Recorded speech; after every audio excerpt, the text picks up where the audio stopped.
What's up guys, it's Unders and let's get straight into this, mastering a hip hop track using Ozone 9 Elements. If you like the track, I'll link that below as well. One of the big features about Ozone 9 and Elements is the Master Assistant. Now the Master Assistant does not do the job for you, but it is pretty good at giving you an insight of where to look at. What I like to do, I like to find sort of the loudest part of the track and where the hook is and work over that kind of area.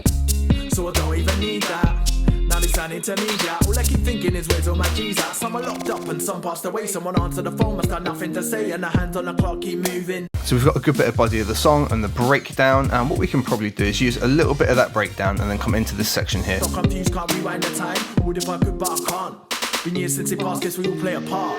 Sugar rider on the back. They wanna see me in a trap. And that lets me consistently hear the whole profile of the song right there, which is dead useful. So what we're going to do, we're going to hit on Master Assistant here. We've got a couple of options. Now, one is the intensity. Medium generally does a pretty good job. If you find that medium's done too much, go to low. If you're not getting any change whatsoever in medium, have a little look at high and see what that can do for you. Number two is the far more important one, destination. We need to master for where we're going to, and it gives you two options, streaming or CD, and those are the two major ones today. If you want to know a little bit more about mastering and loudness, there's a video linked in the description that I did recently explaining that we have to master to the format we're going to. So let's leave this on medium and say we're going to go for streaming, and we're going to use that hook section just here because it's the loudest part of the track. We're going to hit next, and it wants some audio, and it's going to try and figure out what this track might need. Back. They wanna see me in a trap. You can allow all the chat. Maybe so my fam, that's a sugar rider on the back. They wanna see me in a trap. You can allow all the chat. Maybe so my fam, that's a fact. Sugar rider on the back. So based on that loudest part of the song, it's done its maximizing and giving it a nice loud part. On the equalizer, it's done some very basic EQ, and the imager it actually hasn't touched whatsoever. So let's have a little A/B of what it's done. But before we do that, let's just put a gain match on, and gain match is going to stop there being that sudden jump in level from what the Master Assistant has done. They wanna see me in a trap. You can allow all the chat. Maybe so my fam, that's a fact. Sugar rider on the back. They wanna see me in a trap. You can allow all the chat. Maybe so my fam, that's a fact. Sugar rider on the back. So it's put this little lift here at the low end. Now I'm going to disagree with that. I don't think that lift is going to serve us any kind of benefit whatsoever. If we solo out that area, it's pure sub. Unless you've got a sub or some mastering headphones on like I have, you're not going to hear that. So I disagree with that little decision. What I do, instead of having that being a low shelf, I would in fact just switch that to a high pass flat like that and give it quite a harsh roll off, like 24 dB, and it's literally just taking out the low end and anything that we can't see beyond there. Back. They wanna see me in a trap. You can allow all the chat. Maybe so my fam, that's a fact. Sugar rider on the back. They wanna see me in a trap. So it's lifted up the whole middle body of the song, and if we A/B that, back. That's our main change. You can allow all the chat. Maybe so my fam, that's a fact. Sugar rider on the back. They wanna see me in a trap. You can allow all the chat. It's done a pretty nice job, although it's bringing up this area here, which to me seems a little bit muddy. So we're just gonna like solo that out a bit. And I'd say I probably called that, and I would just dip that back down a touch, like so. They wanna see me in a trap. You can allow all the chat. Maybe so my fam, that's a fact. Sugar rider on the back. They wanna see me in a trap. You can allow all the chat. Maybe so my fam, that's a fact. Sugar rider on the back. They wanna see me in a trap. You can allow all the chat.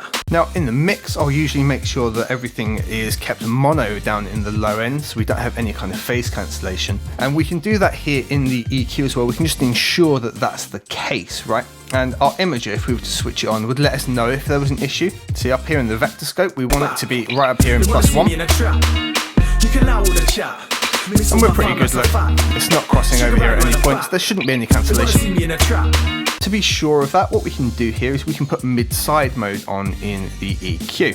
hit on stereo here and we jump over to mid side, it keeps our mid EQ looking exactly as it did before. If we switch to side now, we've got a separate EQ for side, which is really useful. Let's just take one again, and we're just going to make that a roll off again like we did before, and we'll just do a nice flat high pass like that, and can probably take it up to about 300 just to ensure all that low end is kept there. And a 12 dB slope's probably going to be a little bit nicer for us than the 6 there. Back. And it's not really going to affect our mix. You can allow all the chat. Miss all my fam, that's a fact. Sugar rider in the back. They wanna see me in a trap. You can allow all the chat.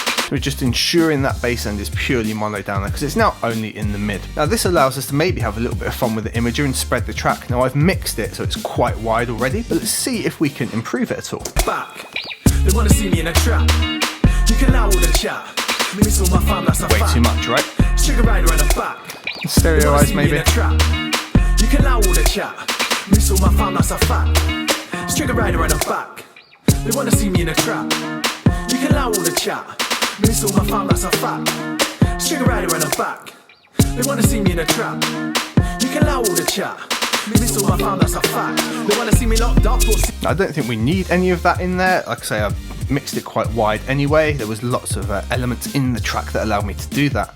The last thing is the maximizer. Now I'm going to switch true peak on straight away. We're going to streaming, so I always want to make sure that true peak is there. Let's put this transient emphasize on. I think it's sounding pretty good. They want to see me in a trap. You can allow all the chat. Miss all my fam, that's a fact. Sugar rider. Now up here we've got RMS. If we click on this, what we want to do is switch this to integrated like that, and it's going to give us a LUFS measurement. And you know, we're going to streaming, right? So we want our LUFS measurement to sit with the streaming platform. So somewhere like -14 is going to be a good bet for us, and that's integrated across the whole track. So what we'd do here now is we would take the whole track and we'd let it run through, and we'll adjust our gain, our threshold here, based on the LUFS meter that we want to get and the target loudness that we're going for.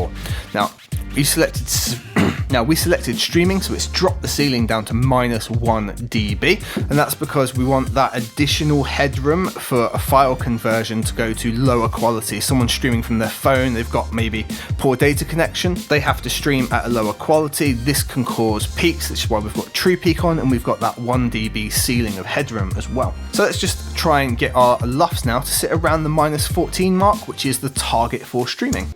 It's all in their favor when man stay idle, right? And it's looking pretty good, -13.9. So once we've gone through those settings, that's essentially it, guys. We can now render out our track there, and we should have a nice sounding mastered file. And that's it, guys. We can wrap up from there. I hope the video was helpful for you. This is absolutely worth picking up if you don't already own Ozone. You know, at this price, just to get the limiter, equalizer, and imager all in there for the price point is incredible. If you've got any questions, guys, throw it in the comments below. I look forward to seeing you on the next one. Take care.